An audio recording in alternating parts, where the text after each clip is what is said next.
सभापति जी आगे सर, आगे आगे। आज हम संविधान की गौरवशाली यात्रा पे बात करने के लिए चर्चा कर रहे हैं। कल से ये चर्चा चल रही है सर। मैंने बहुत सारे दोनों पक्ष के और जितने भी हमारे मेंबर हैं सुना सर, उनको बड़े बड़े नेता हैं सर। इसके भाग 1 में लिखा हुआ है India that is Bharat, Hindustan नहीं लिखा हुआ है सर। लेकिन सारे नेता संविधान पर चर्चा कर रहे हैं लेकिन हिंदुस्तान ही कहेंगे, भारत कहने की हिम्मत नहीं जुटा पा रहे। ये बड़ा सवाल है सर कि क्या संविधान के हिसाब से बात रखी जा रही है। मैं धन्यवाद दूंगा फूले साहू बाबा साहब अम्बेडकर को और मेरे नेता मान्यवर साहब श्री काशीराम को। 25 नवंबर 1949 को संविधान को सौंपते हुए डॉक्टर बाबा साहब अम्बेडकर ने कहा था कि 26 जनवरी 1950 को हम विरोधाभास भरे जीवन में प्रवेश करने जा रहे हैं। राजनीतिक जीवन में तो हमारे पास समानता होगी, लेकिन सामाजिक और आर्थिक जीवन में असमानता होगी। क्या ये चुनौती आज 75 साल बाद दूर हुई है? भारत ने 26 जनवरी 1950 को संविधान लागू होने के साथ खुद को एक संप्रभु लोकतांत्रिक और गणतांत्रिक राज्य होने का ऐलान किया। लेकिन सर उस समय संविधान की स्थिति ये थी कि जैसे गांव का कोई आदमी, मैं 50 की बात कर रहा हूं, वो 50 साल पहले शहर में आ जाता और बड़े लोगों की महफिल में चला जाता, उस जहां वो खाना खा रहे हो, और वो टेबल पे नैपकिन को खा के जो है ये कहता कि ये तो फीका, क्योंकि वो जानता ही नहीं था, वो समझता नहीं था संविधान को, संविधान है क्या। संविधान उसके लिए महज दस्तावेज था। ये जिम्मेदारी थी राजनीतिक दलों पे कि वो संविधान को व्यवहार में लेके आते। और इसके इतने सारे आर्टिकल हैं, अगर इनको व्यवहार में लाया जाता तो मुझे लगता कि आज देश बहुत बदल गया होता। बाबा साहब ने कहा था कि लोकतंत्र भारतीय भूमि का केवल ऊपरी पोशाक है, उनके अनुसार यहाँ की संस्कृति अनिवार्य तौर पर लोकतांत्रिक है। भारत जैसे गरीब और गैर बराबरी वाले देश में संविधान के जरिए छुआछूत खत्म करना, वंचितों के लिए सकारात्मक उपाय करना, सभी वयस्कों के लिए मतदान का अधिकार देना और सबके लिए सम्मान अधिकार तय करना, ये बहुत बड़ी उपलब्धि थी सर।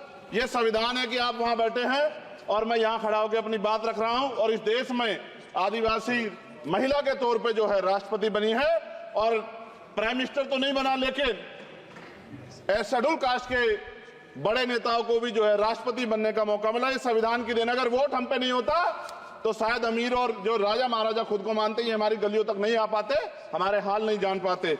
आजादी का मतलब सर सिर्फ अधिकार पाना भर नहीं है, इसके लिए हमारे संविधान में सरकार और नागरिकों के अधिकारों के साथ साथ उनके कर्तव्यों का विस्तार से उल्लेख किया गया है। बाबा साहब ने संविधान सभा में दिए गए भाषण में कहा था कि स्वतंत्रता आनंद का विषय है, पर अब हमें अपनी जिम्मेदारियों पर भी ध्यान देना होगा। संविधान ने सुनिश्चित किया कि रानी के पेट से राजा जन्म नहीं लेगा, वोट से नेता तैयार होगा। आर्थिक बराबरी के लिए सरकार क्या कर रही है? गरीब और गरीब हो रहा है और अमीर हो रहा है।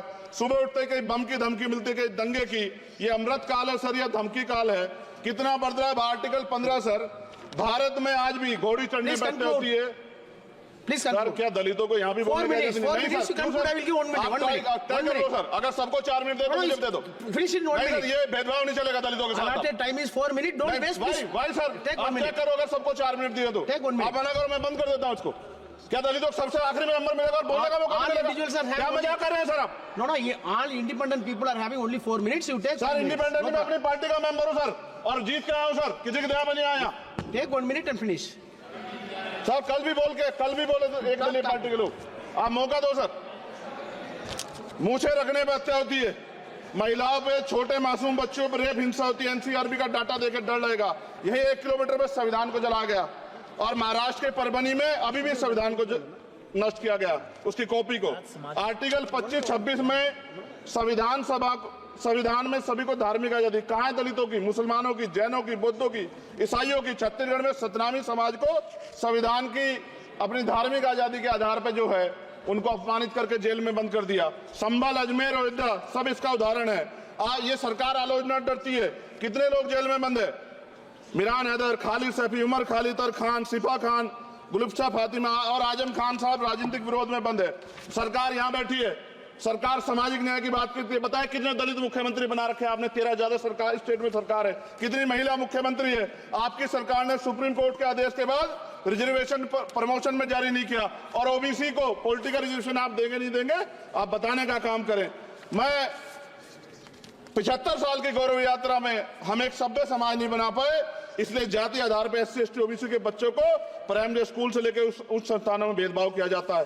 सरकार निरंकुश हो गई, कोई बुलडोजर से कार्रवाई करता है। कल मंत्री जी ने कहा हमने राष्ट्रीय पिछड़ा वर्ग आयोग बनाया, 69 शिक्षक भर्ती में उसकी सिफारिशों को नहीं माना। EWS के जरिए आपने संविधान पे आरक्षण के प्रावधान पे हमला किया। 1 मिनट में खत्म कर रहा हूं sir.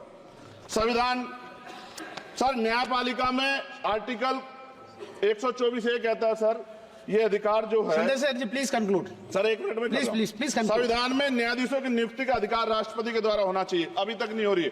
All India judicial service commission कब बनेगा? क्या चंद परिवार ही सर जज बन सकते हैं? और आज हम सर, मैं सरकार से सवाल पूछना चाहता हूं सर, सेवाओं में SC ST OBC वर्ग का कितना प्रतिनिधित्व है? भारत सरकार के मंत्रालयों के अधीन PSU में, बैंकों, बीमा कंपनियों में और स्वस्थायी संस्थानों में आउटसोर्स तथा कॉन्ट्रैक्ट पर वर्तमान कार्यरत कर्मचारी कुल कितनी संख्या है? आउटसोर्स और कॉन्ट्रैक्ट में कार्यबल SC ST OBC कितना प्रतिशत है? निजी क्षेत्रों में कार्यरत कर्मचारी उनके SC ST OBC की वर्ग लाभ। सर खत्म कर, लास्ट पॉइंट सर। सर मैं फिर स्पष्ट तौर पर कह रहा हूं सर, यहां बैठे SC और OBC के मेंबर से कह रहा हूं सर, उनको सामाजिक जिम्मेदारी का ध्यान भी रखना चाहिए। पार्टी के प्रति वफादारी के साथ साथ अपने वर्गों के प्रति ईमानदारी भी रखनी चाहिए। ईमानदारी नहीं होगी तो इन वर्गों का भला नहीं हो सकता, और हमें बहुत सरकारों से उम्मीद नहीं है। बहुत बहुत धन्यवाद सर। Thank you.